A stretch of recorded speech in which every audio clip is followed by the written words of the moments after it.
నమస్తే మామ ఎట్లున్నారు? ఆది నటించిన 'శంబాల' అని చెప్పుకోవచ్చు. ఎందుకంటే, ఆ చాలా రోజుల తర్వాత ఆదికి మంచి హిట్ పడ్డదనే చెప్తా నేను.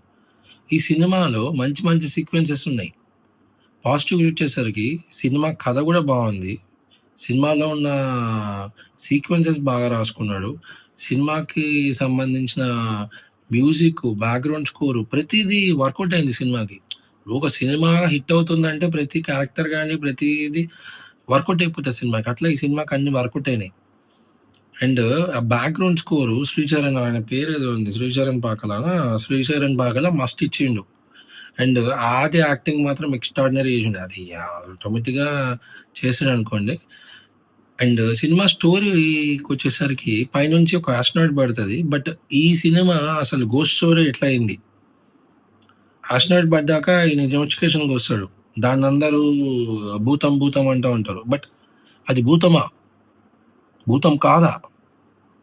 మనం సినిమా చూస్తే తెలుస్తది. అండ్ మంచి మంచి సీక్వెన్సెస్ ఉంటాయి. ఏదైతే హారర్ మూమెంట్స్ ఉంటాయో అవి బాగా డిజైన్ చేసుకున్నాడు. ఇంటర్వెల్ బ్యాంక్ మాత్రం ఎక్స్ట్రార్డినరీ డిజైన్ చేసిండు. ఎక్స్ట్రార్డినరీ అసలు. నాకసలు చాలా బాగా నచ్చింది. దాంతో పాటు మనకి దీని పేరేంటి, టైటిల్ కార్డ్ సినిమా 'శంబాల' అని పడతది. అది కూడా చాలా బావుంటది. అండ్ సెకండ్ హాఫ్‌కొచ్చేసరికి మంచి ట్విస్ట్ ఉంటది. మంచి డివోషనల్ యాస్పెక్ట్ ఉంటది సినిమాలో. మైథలాజికల్ మూమెంట్స్ ఉంటాయి. శివుడి కాన్సెప్ట్ ఉంటది. ఎక్స్ట్రార్డినరీ ఉంటది మూవీ. అట్లా పోయి ఈ వీక్‌కి 'ఆది సాయి కుమార్‌ని' ఎంకరేజ్ చేయండి. ఎందుకంటే బావుంది సినిమా.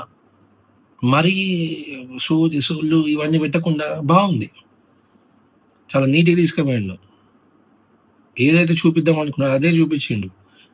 ఫస్ట్ 'ఆది' ఎంట్రన్స్ సీన్‌లో ఒక పాటొస్తది. ఆ పాటకి లాస్ట్ సెకండ్ హాఫ్‌లో ప్రతి మూమెంట్‌కి లింకప్ అయి ఉంటది. ఆ లింక్ బావుంది. చూడండి. ఎంకరేజ్ చేయండి. ఇట్లాంటి సినిమాలు రావాల. స్క్రీన్ ప్లే బావుంది. బాయ్.